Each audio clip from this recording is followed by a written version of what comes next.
subscribe, dan nyalakan tombol loncengnya ya. Ayo sinau. Assalamualaikum warahmatullahi wabarakatuh.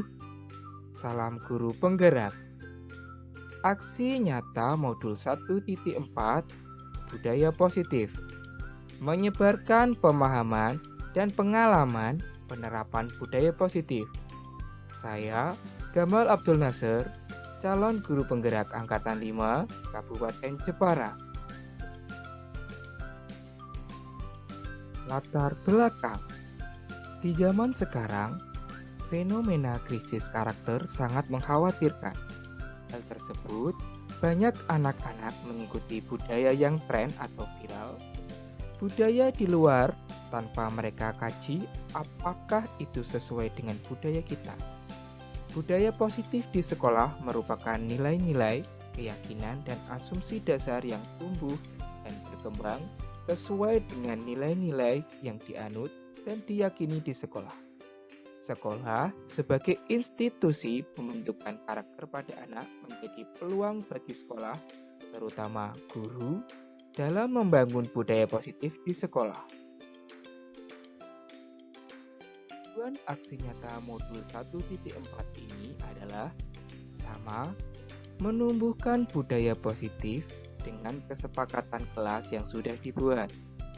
Kedua, menumbuhkan nilai-nilai profil pelajar Pancasila pada diri peserta didik dalam kegiatan proses pembelajaran. Tolak ukur dalam aksi nyata modul 1.4 ini adalah: pertama, peserta didik mampu membuat kesepakatan kelas sesuai nilai-nilai profil pelajar Pancasila. Kedua, peserta didik mampu menjalankan kesepakatan kelas yang telah dibuat. Lini masa pada aksi nyata modul 1.4 ini adalah sebagai berikut. 1. Memberikan sosialisasi kepada warga sekolah terkait disiplin positif, kesepakatan kelas, dan profil pelajar Pancasila. 2. Menjelaskan pengertian dan manfaat kesepakatan kelas. 3. Guru berkolaborasi dengan peserta didik untuk membuat kesepakatan kelas.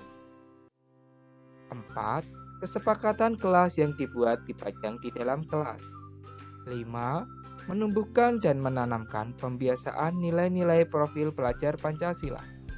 6. Menumbuhkan kebiasaan-kebiasaan dalam aksi nyata menjadi pembiasaan budaya positif di kelas ataupun di sekolah. Dukungan yang dibutuhkan dalam aksi nyata ini adalah sebagai berikut. 1.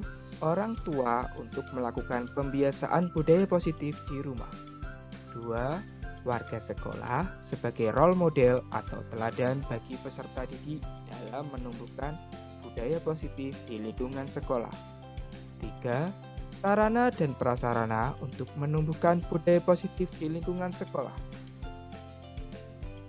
Tahap perencanaan lini masa tindakan, yaitu berkolaborasi dengan kepala sekolah, meminta saran, masukan, serta izin melaksanakan diseminasi kepada rekan-rekan guru di sekolah.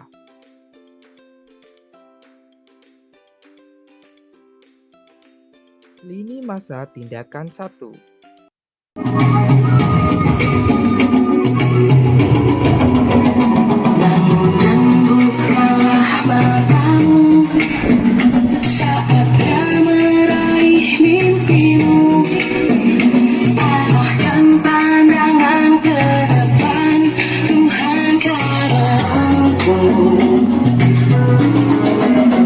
Sadarilah masa berganti dan menganggap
Mulai dari sekarang harus sopan dan santun.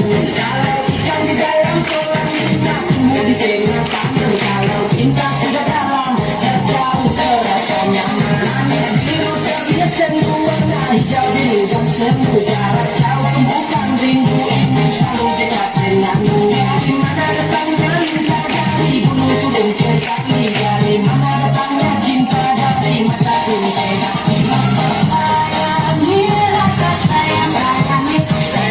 Dari jauh rasa sayang sayangi, rasa sayangi, rasa sayang sayangi. Lihat dari jauh rasa sayang sayangi. Rasa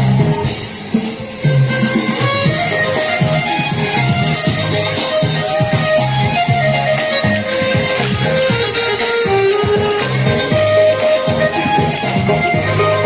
rasa sayang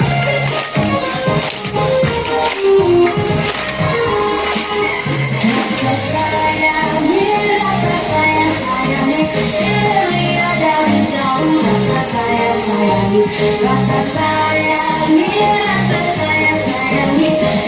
Lihat dari jauh rasa sayang sayangi. Dari Halmahera ke Jawa Tengah, dari timur Indonesia bertumbuh bersuara. Dari kota Berlin, kota sangat indah, kita tumbuh berjalan di kota yang indah. Jalan temanku jangan lupa memberi sapu. Kalau kamu tidak padaku jangan lupa bilang I love you. Aku menceritakan betapa indahnya dirimu. Kalau bilang I love you, apakah jawabmu? Rasa sayangi, rasa sayang sayangi. Lihat dari jauh rasa sayang sayangi. Rasa sayangi, rasa sayang sayangi. Lihat dari jauh rasa sayang sayangi. Rasa sayangi, rasa sayang sayangi. Lihat dari jauh rasa sayang sayangi. Rasa sayangi, rasa sayang sayangi. Lihat dari jauh rasa sayang sayangi. Rasa sayangi, rasa sayang sayangi. Lihat dari jauh rasa sayang sayangi. Rasa sayangi, rasa sayang sayangi. Lihat dari jauh rasa sayang sayangi.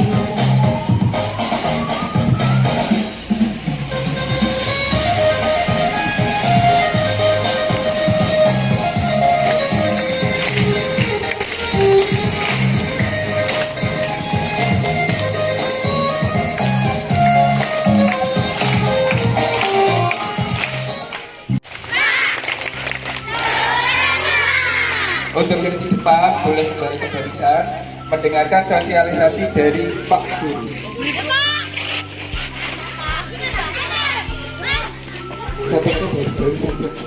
Nah, tidak berhenti. Iya, Pak Guru akan melakukan sosialisasi mengenai profil pelajar Pancasila. Seperti senam barisan, itu adalah senam profil pelajar Pancasila. Tepuk tunggal, tepuk tunggal, tepuk gagak. Nah, tentang profil pelajar Pancasila, Ya, tentang profil prajurit Pancasila merupakan standar kompetensi lulusan yang ada pada kurikulum baru. Nah, untuk jenjang SD itu baru diterapkan pada kelas 1 dan kelas 4. Untuk SMP di kelas 7 atau kelas 1, kemudian untuk SMA di kelas 10. Kelas 10 itu kelas berapa? Kelas 1 SMA. Nah, dalam profil pelajar Pancasila itu ada 6 aspek. Ada yang sudah tahu apa saja? Kelas 4 coba sudah tahu? Ada kelas 1? Yang pertama apa? Ada yang tahu? Ada yang tahu semua? Masa lupa kelas 4? Apa Najla? Yang pertama, beriman, bertakwa kepada Tuhan yang Maha Kuasa dan berakhlak mulia. Coba diulang sekali lagi. Apa yang pertama? Beriman, bertakwa kepada Tuhan yang Maha Esa serta berakhlak mulia. Nah, sebagai seorang pelajar Pancasila, kalian harus memiliki agama. Siapa yang punya tidak punya agama? Nah, setelah memiliki agama, kalian harus menjalankan perintah agama serta menjauhi larangan. Tidak itu saja, kalian harus mempunyai hubungan yang baik antar sesama manusia. Contohnya apa hubungan baik dengan manusia? Ya, rukun. Terus apa lagi? Saling menghormati. Ternyata SD murid-murid SD negeri 1 semuanya pintar-pintar. Tepuk tangan buat kalian. Oh iya, karena tadi habis senyap, jadi anak-anak boleh duduk di tempatnya masing-masing. Jangan lupa kakinya jangan ditekuk karena habis senam. Masih semangat ya? Sekarang coba tepuk semangat.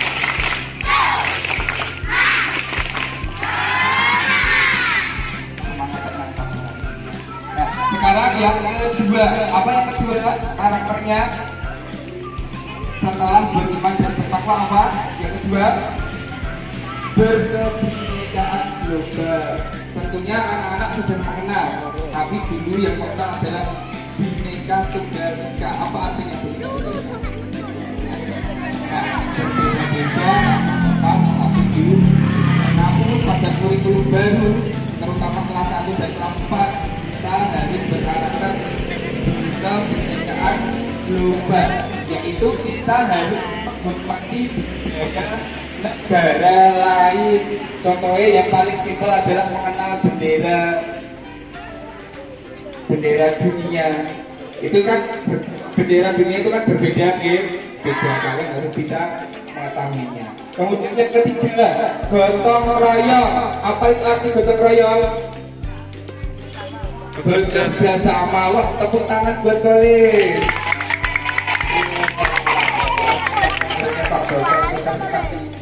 Royong yaitu bekerja sama. Tentunya kalian di kelas maupun di rumah juga melakukan kerja sama. Ada kerja kelompok dan sebagainya. Kemudian yang keempat ya, mandiri. Artinya apa? Mandi sendiri. Mandi sendiri, anak-anak juga harus memiliki karakter mandiri yang lainnya. Contoh singkatnya saja, memakai pakaian sendiri. Ada di sini yang pakaiannya masih dipakaikan ayah bundanya di rumah. Mandi masih dimandikan. Aku contohnya jajal, aku kalau mandi sendiri apa dimandikan ibu?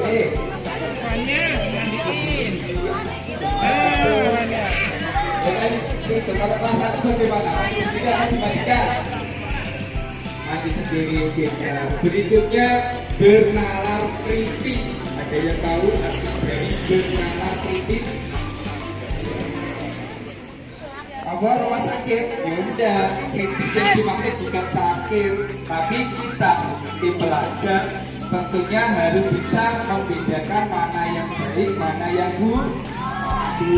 Ketika ada informasi yang datang yang kalian ketahui itu harus disaring terlebih dulu. Apakah nanti patut kalian contoh atau tidak semua yang viral-viral itu patut kalian contoh. contoh video ini ikut contoh komporan warna pirang bikin joget kalian joget-joget ke tempat umum tidak boleh ditiru ya. Berikutnya kreatif yang keenam, kalian sebagai pelajar Pancasila harus kreatif, mau menciptakan maupun memodifikasi sesuatu sekreatif ya. Bisa kalian tuangkan dalam merias kelas kalian, kelas sing cek kosong-kosong, sing cek polo, bapak ibu gurunya biasa. Pak, ini kelas ini biar apa? Kelas bagus. Biar ini tidak, kalau tidak ketika kalian bisa belajar itu merasanya nyaman. Nah, biar kalian lebih ingat, Pak Guru ada lagu profil pelajar Pancasila. Kelas 4 ada yang mau mencontohkan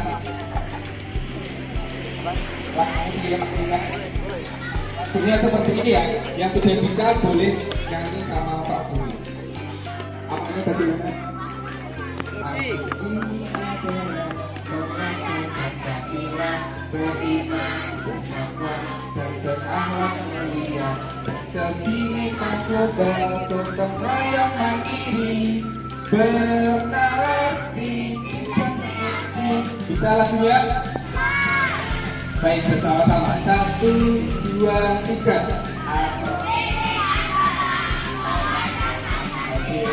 Beriman dan takwa dan berakhlak mulia. Suaranya mana?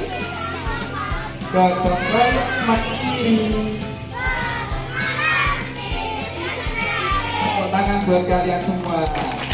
Tepuk tangan.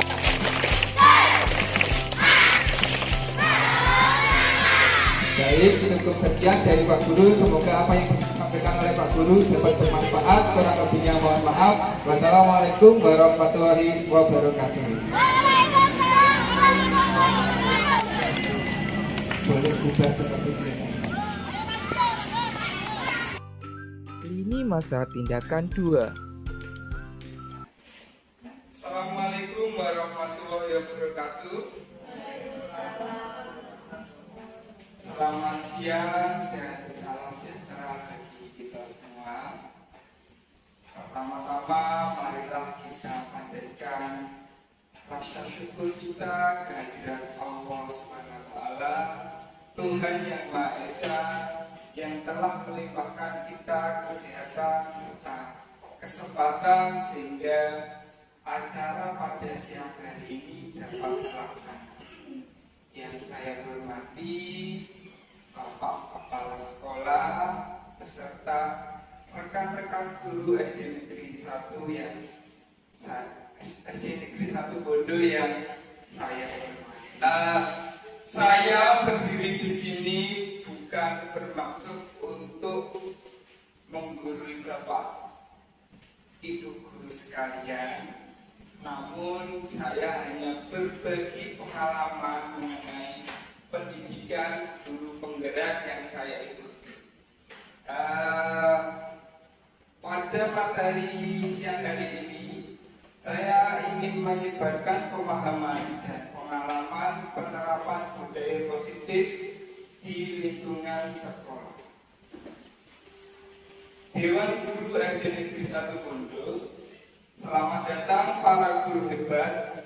Mari belajar bersama, berkolaborasi, saling mendukung demi mewujudkan disiplin positif di sekolah kita tercinta.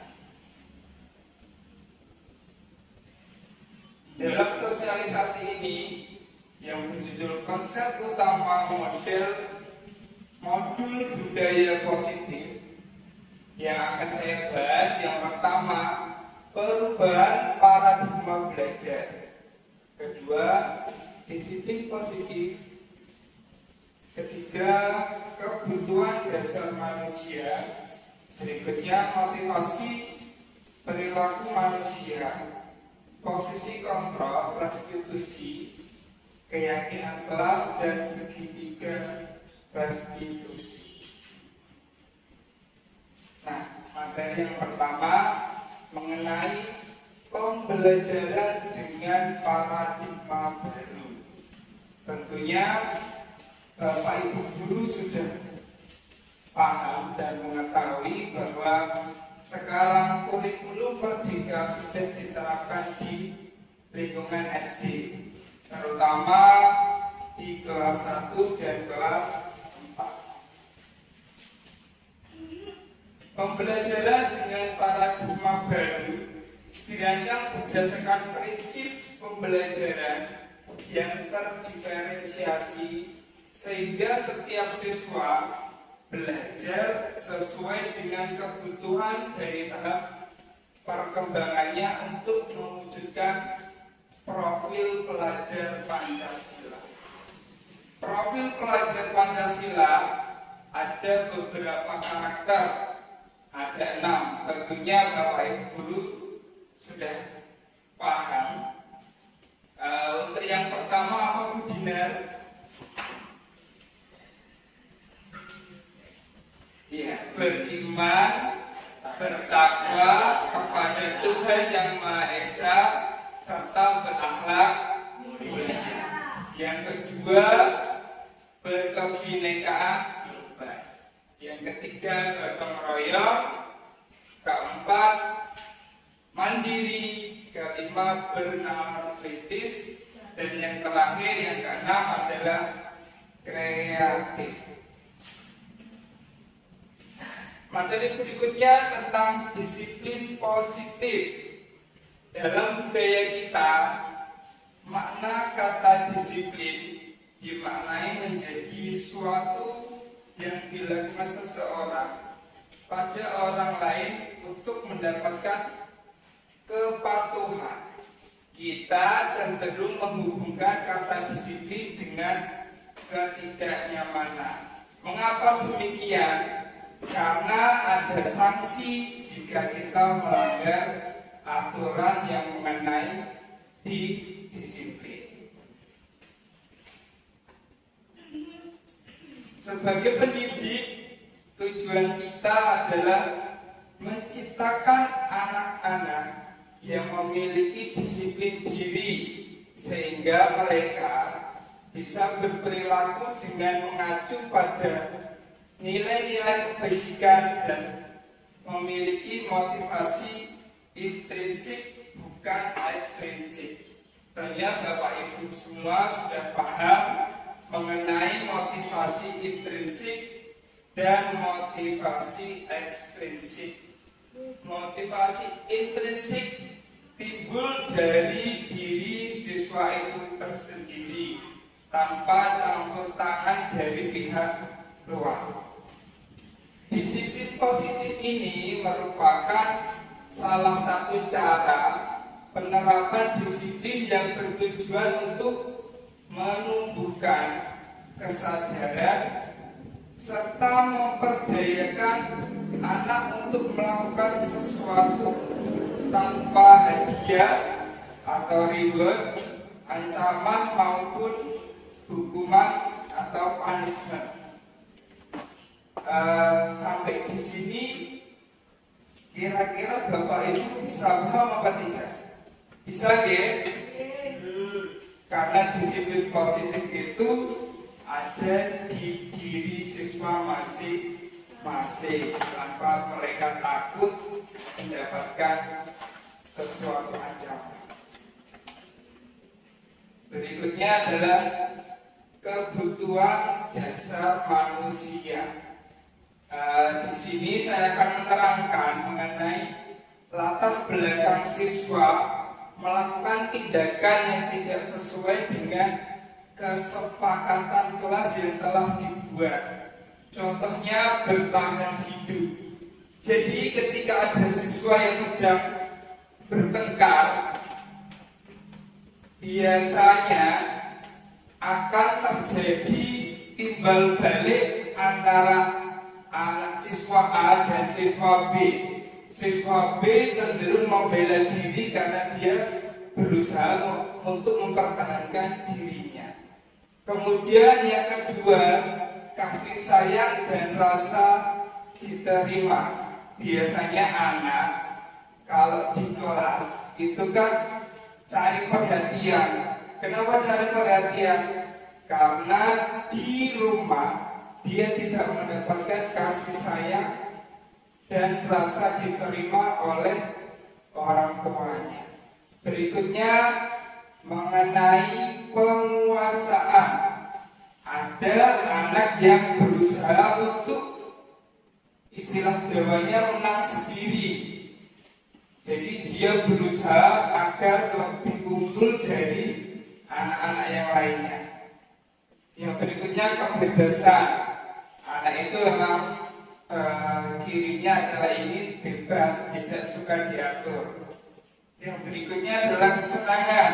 Apabila anak itu di dalam kelas mengikuti pembelajaran dirasa bosan, dia tentunya akan mencari kesenangan lain dengan bermain atau mengganggu temannya yang lain. Nah, sekarang motivasi perilaku manusia. Motivasi merupakan dorongan yang timbul pada diri seseorang secara sadar atau tidak sadar untuk melakukan sesuatu tindakan dengan tujuan tertentu. Menghindari ketidaknyamanan dan hukuman, murid melakukan disiplin diri karena ia takut dihukum. Ini merupakan motivasi ekstrinsik karena ada campur tangan dari pihak luar. Jadi si anak memang disiplin, tapi disiplinnya karena takut dihukum. Yang kedua, mendapatkan imbalan atau reward atau penghargaan dari orang lain. Murid bisa disiplin karena dia mendapatkan iming-iming, hadiah atau reward. Ini merupakan motivasi ekstrinsik. Kemudian yang terakhir adalah menghargai nilai-nilai kebajikan diri sendiri. Murid melakukan disiplin diri karena sadar akan nilai kebajikan dirinya. Ini merupakan motivasi intrinsik. Sampai di sini kita bisa membandingkan mana yang lebih baik antara motivasi ekstrinsik atau motivasi intrinsik. Yang bagus berarti intrinsik. Terima kasih. Berikutnya konsep disiplin dengan identitas yang gagal. Identitas yang gagal ini ada dua. Yang satu hukuman, yang satu dengan penghargaan. Kenapa hukuman? Karena hukuman itu rata-rata menyakitkan. Misalkan anak sedang berkelahi, kemudian si guru memberikan hukuman. Hukumannya tentu saja tidak membuat mereka merasa nyaman dan murid terkesan takut. Hukuman bersifat memaksa sehingga apabila ada murid bertindak yang tidak sesuai kesepakatan kelas, dia seolah-olah menyembunyikan kesalahannya karena takut mendapatkan hukuman. Nah, ketika anak itu sudah dihukum, otomatis dia akan menjadi rendah diri. Berikutnya penghargaan. Kenapa termasuk ke dalam identitas yang gagal? Karena penghargaan tidak efektif. Anak disiplin karena hanya iming-iming penghargaan atau hadiah. Kemudian merusak hubungan iri. Ini antar teman. Apabila ada siswa A yang sering mendapatkan penghargaan dari gurunya, kemudian ada siswa B yang jarang sekali mendapatkan hadiah, maka akan timbul rasa iri dari anak tersebut.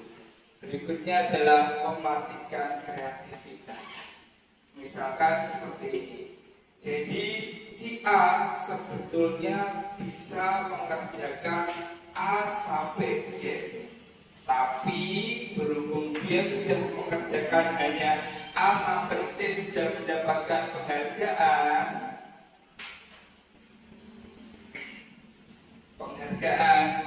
jadi dapat mematikan kreativitas. Berikutnya adalah menghukum dengan sistem ranking. Maksudnya seperti ini, Bu. Jadi kalau ada anak yang mendapatkan peringkat terakhir, dia akan merasa merasa iri, merasa bahwa dirinya itu bodoh dan lain sebagainya. Berikutnya adalah merampas hak menghargai dirinya sendiri. Makanya ada kurikulum merdeka yang ditujukan sesuai dengan kebutuhan siswa. Itu maksudnya adalah seperti ini. Anak A dan B, misalkan si A sudah bisa membuat kalimat itu sudah termasuk perilaku yang baik.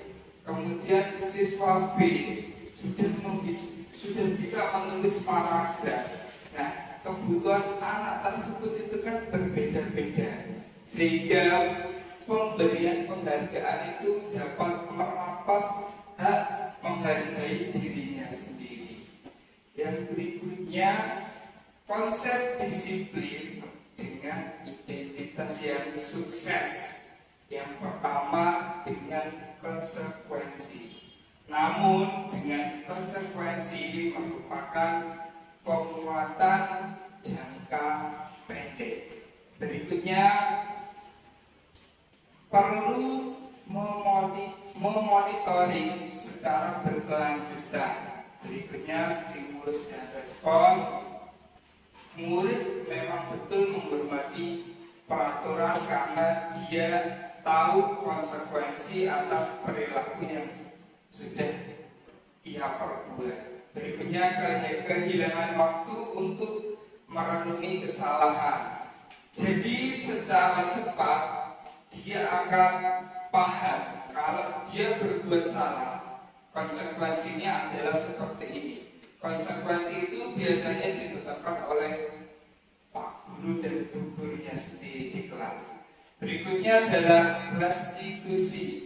Ini Bapak Ibu yang saya pelajari saat mengikuti pendidikan guru penggerak. Saya juga baru tahu pada modul 1.4 kemarin. Restitusi, murid bertanggung jawab untuk perilakunya karena tidak ada hukuman. Dan siswa itu jika berbuat salah, dia sendiri yang akan memilih bagaimana cara menyelesaikan masalah yang timbul. Berikutnya, fokus pada pemecahan masalah jangka panjang. Karena ini merupakan disiplin positif ada dalam diri siswa tersebut, menjadikan fokus pada pemecahan masalah dengan jangka yang panjang. Apabila anak nanti berbuat kesalahan di lain, kemudian dia akan tahu cara menyelesaikan masalahnya itu seperti apa. Murid menghormati dirinya dan orang lain. Berikutnya, teori kontrol. Dirinya memegang kontrol untuk mencari solusi sesuai dengan kesepakatan yang ada. Murid bersemangat untuk memperbaiki kesalahannya. Berikutnya, konsep disiplin dengan pendekatan restitusi. Sebuah cara menanamkan disiplin positif pada murid. Sebelumnya, pengertian dari restitusi adalah suatu proses menciptakan kondisi bagi murid untuk memperbaiki kesalahan mereka, sehingga mereka bisa kembali pada kelompok mereka dengan karakter yang lebih kuat. Ciri-ciri restitusi bukan menebus kesalahan, Namun murid belajar dari kesalahan yang dia perbuat. Berikutnya memperbaiki hubungan. Apabila dia melakukan kesalahan, dia akan berusaha untuk memperbaiki hubungan antara teman dan guru. Tawaran bukan paksaan. Jadi di sini guru menawarkan. Misalkan ada anak yang membawa botol minum kemudian tumpah. Sebagai guru kita tidak boleh menghukum, tapi cukup hanya bertanya. Kamu tahu perbuatanmu bagaimana? Nah, sekarang untuk mengembalikan lantai menjadi kering atau bersih, kamu harus berbuat seperti apa? Nanti anak akan berusaha untuk menjawab, berusaha untuk memecahkan solusinya sendiri. Kemudian menuntut untuk melihat ke dalam diri, mencari hubungan dasar yang mendasari tindakan, fokus pada karakter bukan tindakan, menguatkan fokus pada solusi. Berikutnya, ini adalah perbedaan contoh kasus siswa sering tidak mengerjakan PR. Apabila gurunya melakukan hukuman dengan cara guru menghukum siswa tersebut hormat bendera selama 10 menit. Ini mengakibatkan anak menjadi disiplin, tapi dia takut terhadap hukuman. Jadi dia mengerjakan PR, nanti ditanya, kenapa kamu kok mengerjakan PR? Karena saya takut hukumannya adalah berdiri selama 10 menit dengan hormat pada bendera. Guru marah dan murid menjadi takut. Jika diberlakukan konsekuensi, guru memberikan konsekuensi untuk mengerjakan PR saat istirahat atau dikerjakan sebanyak 3 kali lipat. Berikutnya, guru tegas dan siswa menghormati peraturan. Tapi ini dalam jangka yang pendek. Kenapa? Karena apabila guru di kelas 1 sudah disiplin dengan menerapkan konsekuensi, namun ketika anak tersebut naik di kelas 2 dan gurunya tidak menerapkan konsekuensi, murid akan kembali tidak disiplin. Maksudnya seperti itu. Kemudian yang restitusi, guru menanyakan keyakinan kelas atau dirinya membantu siswa menyelesaikan masalahnya. Guru terbuka dan siswa menghormati dirinya dan orang lain. Nah, ini 5 posisi kontrol restitusi bagi seorang guru. Yang pertama, penghukum. 2, pembuat rasa bersalah. 3, teman. 4, pemantau. Dan yang kelima, manajer. Maksudnya seperti ini Bapak Ibu. Contoh penerapan 5 posisi kontrol kasus siswa tidak memakai atribut lengkap saat upacara. Apabila guru sebagai penghukum, dia akan berkata, patuhilah aturan sekolah, lalu berdiri di depan barisan. Guru sebagai pembuat rasa bersalah, guru akan mengatakan, berapa kali Pak Guru harus memberitahu kamu, Pak Guru kecewa sama kamu. Jadi anak akan merasa, wah ternyata guruku sayang padaku dan saya tidak mematuhi peraturan. Kemudian guru sebagai teman, ayolah tertib, buat Pak Guru bangga. Kali ini tidak apa-apa kamu salah. Nah, seperti itu anak menjadi tahu akan dirinya bahwa dia adalah sedang berbuat kesalahan dan gurunya sebagai teman. Apabila guru sebagai pemantau, guru akan mengatakan kamu sudah melanggar apa peraturan dan konsekuensinya. Jadi istilahnya guru adalah sebagai mandor. Dia hanya melihat dan mengarahkan saja. Kalau sebagai manajer, guru mengatakan, apa kamu tahu kesalahanmu? Kira-kira bagaimana kamu akan memperbaiki kesalahan ini? Jadi guru memberikan stimulus, kemudian siswa merespon.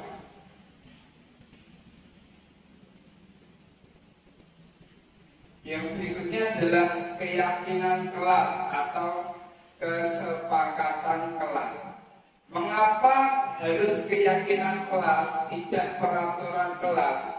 Coba kita bayangkan, mengapa kita memiliki peraturan tentang penggunaan helm pada saat mengendarai? Kira-kira untuk apa peraturan ini? Peraturan tentang penggunaan helm supaya apa? Supaya aman. Berarti kan itu dengan peraturan ini dapat menimbulkan rasa dalam diri sadar, peduli akan kesehatannya sendiri atau keamanannya sendiri. Yang kedua, mengapa kita memiliki peraturan tentang penggunaan masker dan mencuci tangan setiap saat untuk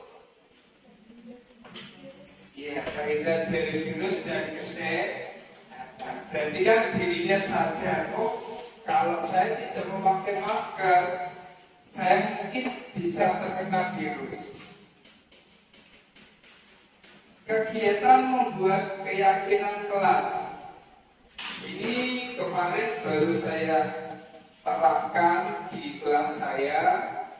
Saya harap dapat diterapkan di kelas yang lainnya. Pertama, untuk membuat keyakinan kelas, jadi didiskusikan tentang peraturan kelas. Murid dan guru harus terlibat. Merumuskan peraturan menjadi keyakinan. Jadi awalnya adalah membuat kelas impian. Guru membagikan kertas, kemudian anak diperintahkan untuk menulis apa impian kelasmu. Kelasmu ingin yang seperti apa? Jadi nanti anak menuliskan, semuanya menuliskan, kemudian ditempel di bagian ini, kelas impian. Kemudian disortir, karena nanti pasti ada impian yang sama. Kemudian baru dijadikan keyakinan kelas untuk disepakati secara bersama. Bagaimana membentukkan keyakinan kelas? Keyakinan kelas lebih abstrak daripada peraturan, berupa pernyataan yang universal dibuat dalam bentuk kalimat positif, berbeda dengan peraturan yang ada. Apabila kalian melanggar, nanti dapat hukuman, itu tidak jadi keyakinan kelas. Tidak usah banyak-banyak Bapak Ibu agar mudah diingat anak, sesuai dengan kondisi kelas masing-masing. Kemudian semua siswa terlibat dalam pembuatan. Yang berikutnya, materi yang terakhir, segitiga restitusi. Saya juga baru mendapatkan materi ini kemarin. Dengan proses yang pertama, menstabilkan identitas, kemudian validasi tindakan yang salah dan menanyakan keyakinan. Contoh penyelesaian kasus dengan segitiga restitusi. Nah, ini kemarin ada anak kelas 4 ketika saya sedang menerangkan materi, dia asik bermain gangsing di belakang. Kemudian saya tanya, Akbar, tadi Bapak lihat kamu sedang bermain saat jam pelajaran. Mengapa hal itu bisa terjadi? Iya Pak, maaf tadi saya bosan saat jam pelajaran. Agar tidak bosan, saya bermain mainan yang saya beli waktu jam istirahat sekolah. Ada yang lainnya? Tidak Pak. Apakah kamu tahu kalau kamu dalam masalah sekarang? Ya Pak. Kemudian, baiklah, Bapak di sini bukan untuk mencari siapa yang salah. Bapak di sini untuk mencari penyelesaian bersama, berpikir bersama tentang apa yang bisa kita lakukan untuk memperbaiki situasi ini. Kamu pasti melakukan itu karena ada alasannya. Pasti seru bermain mainan sehingga menghilangkan kebosanan di kelas. Kemudian dengan cara validasi tindakan yang salah. Ya, Bapak bisa lihat tadi kamu merasa senang melakukan karena kamu merasa tidak bosan lagi. Tetapi yang kamu lakukan itu merugikan orang lain.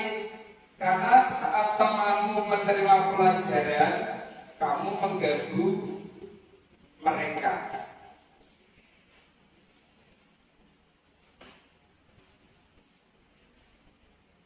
Proses yang ketiga, menanyakan keyakinan. Sekarang mari kita bicara tentang keyakinan kelas kita atau kesepakatan kelas yang kita sudah buat. Kita harus saling menghormati. Betul sekali, kamu masih ingat dengan keyakinan kelas kita. Nah, sekarang kita kembali saat kamu bermain tadi. Apakah ketika kamu bermain, kamu sudah menghormati orang lain? Tidak, Pak. Nah, sekarang mari kita selalu mengindahkan keyakinan kelas kita. Dan apakah kamu tahu harus melakukan apa untuk memperbaikinya? Iya, Pak. Saya akan meminta maaf kepada Pak Guru dan kepada teman-teman. Baiklah, permohonan maaf saya terima. Sekarang kembali ke kelasmu untuk mengikuti pelajaran selanjutnya. Ya Pak, saya berjanji saya akan kembali ke kelas dulu. Kasus yang kedua adalah ini, Rasya dan Muhammad Akbar atau Irfan ya panggilannya. Dia tidak memakai hasduk ketika memakai seragam pramuka. Dengan menggunakan proses yang sama seperti tadi, akhirnya si anak mau bercerita bahwa dia semalam habis main game hingga larut malam, sehingga paginya dia lupa memakai hasduk. Terima kasih. Apakah ada pertanyaan untuk saya? Monggo silahkan Bapak Ibu yang ingin bertanya. Kalau saya bisa menjawab akan saya jawab. Kalau tidak bisa akan saya jadikan bayan. Monggo tidak usah malu-malu Bapak Ibu. Monggo Bu Dina.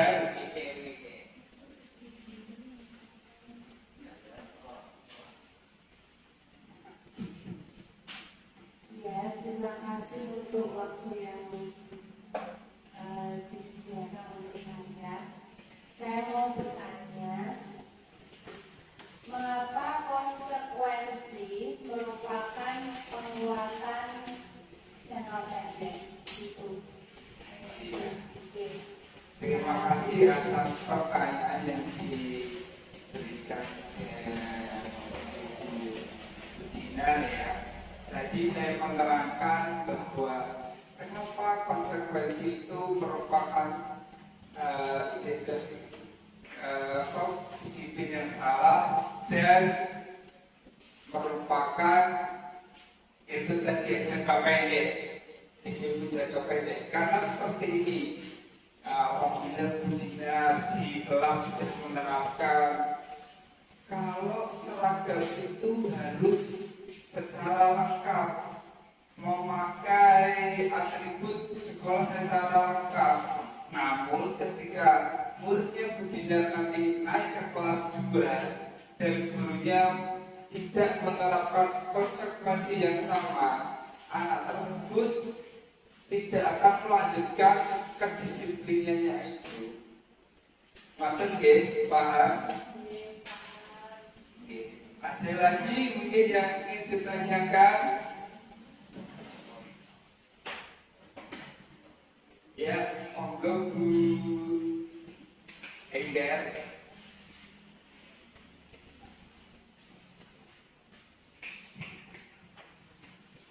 Terima kasih untuk kesempatan yang diberikan kepada saya. Di sini saya akan bertanya, dalam presentasi tadi disampaikan kalau pemberian reward kepada siswa itu termasuk disiplin yang gagal. Namun apabila seorang guru itu memberi rewardnya berupa tepuk tangan atau pujian, itu bagaimana, Pak? Terima kasih.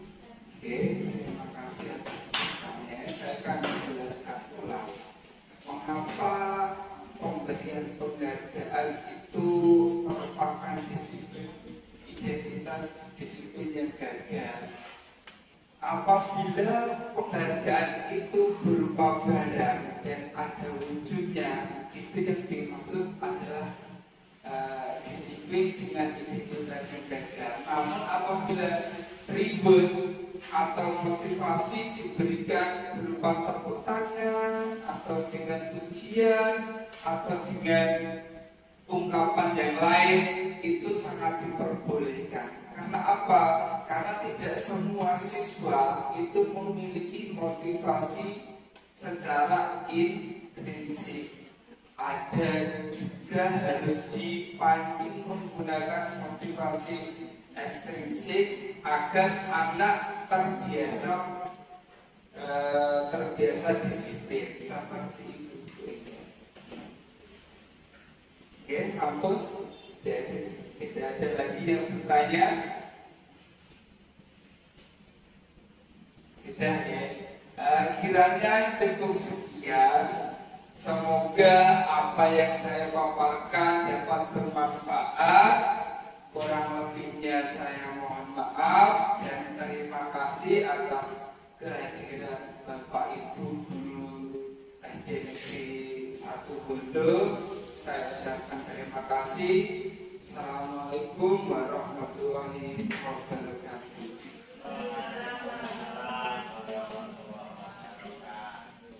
Lini masa tindakan 3.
Berikut testimoni dari beberapa siswa. Assalamualaikum Perkenalkan, nama kami Musa dan Najwa. Kami kelas 4, wali kelas kami bernama Pak Gamal. Kami bersama-sama membuat kesepakatan kelas. Dengan adanya kesepakatan kelas, kami belajar nilai-nilai positif yang membangun kami menjadi peserta didik yang lebih baik. Wassalamualaikum warahmatullahi wabarakatuh. Selamat pagi. Perkenalkan, nama saya Afia. Nama saya Olivia. Kelas 4. Wali kelas saya Pak Gamal. Kami merasa senang bisa membuat kesepakatan kelas bersama teman-teman dan Pak Guru. Kami bisa membuat kelas impian yang sesuai dengan keinginan kami. Terima kasih Pak Gamal. Assalamualaikum warahmatullahi wabarakatuh. Perkenalkan, nama kami Abad dan Tito. Kami kelas 4, wali kelas kami Pak Gamal.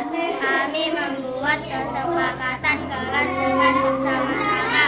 Dengan adanya kesepakatan kelas ini belajar nilai yang positif. Kami akan mematuhi kesepakatan kelas agar kami menjadi yang lebih baik. Wassalamualaikum warahmatullahi wabarakatuh. Testimoni dari rekan guru SD Negeri 1 Bondo. Assalamualaikum warahmatullahi wabarakatuh. Saya Amrizal Kurniawan, teman sejawat dari Pak Gamal. Saya memberikan apresiasi yang tinggi kepada Pak Gamal terkait budaya positif yang sudah diterapkan dengan membuat kesepakatan kelas. Saya sebagai rekan kerja ingin juga menerapkan kesepakatan kelas yang Pak Gamal buat. Sekian dari saya. Sukses selalu untuk Pak Gamal. Wassalamualaikum warahmatullahi wabarakatuh. Selamat pagi. Perkenalkan, saya Dinar Setiawati, guru SD Negeri 1 Bondo, rekan kerja dari Pak Gamal. Setelah saya mengikuti diseminasi tentang budaya positif, saya mendapatkan banyak informasi yang sebelumnya belum pernah saya ketahui. Di antaranya tentang posisi kontrol seorang guru dan disiplin positif. 5 posisi kontrol seorang guru dalam mencari solusi dari masalah yang dihadapi siswa tentunya sangat tepat jika hal tersebut dapat diterapkan di kelas 1 yang saya ambil, dan sangat sesuai jika disiplin positif diterapkan pada anak-anak kelas 1 sehingga anak akan terbiasa sejak dini. Besar harapan saya untuk dapat menerapkan demikian ini. Terima kasih Pak Gamal, semoga sukses selalu. Assalamualaikum warahmatullahi wabarakatuh. Saya Arif Syafdin Andri SPT, selaku guru kelas 3 di SDN 1 Bondo. Saya rekan kerja dari Bapak Guru Gamal, yaitu guru penggerak. Dari diseminasi yang disampaikan oleh Pak Gamal kemarin, saya mendapatkan banyak informasi. Di antaranya yang saya terapkan salah satunya adalah tentang kesepakatan kelas. Selama ini saya baru menerapkan tata tertib di kelas. Memang betul apa yang disampaikan bahwa tata tertib itu memang kurang efektif karena terdapat hukuman bagi yang melanggar, sehingga anak hanya patuh karena takut mendapatkan hukuman. Terima kasih Pak Gamal, semoga sukses dan sehat selalu. Wassalamualaikum warahmatullahi wabarakatuh. Terima kasih, sampai jumpa di tugas-tugas yang berikutnya. Salam guru penggerak.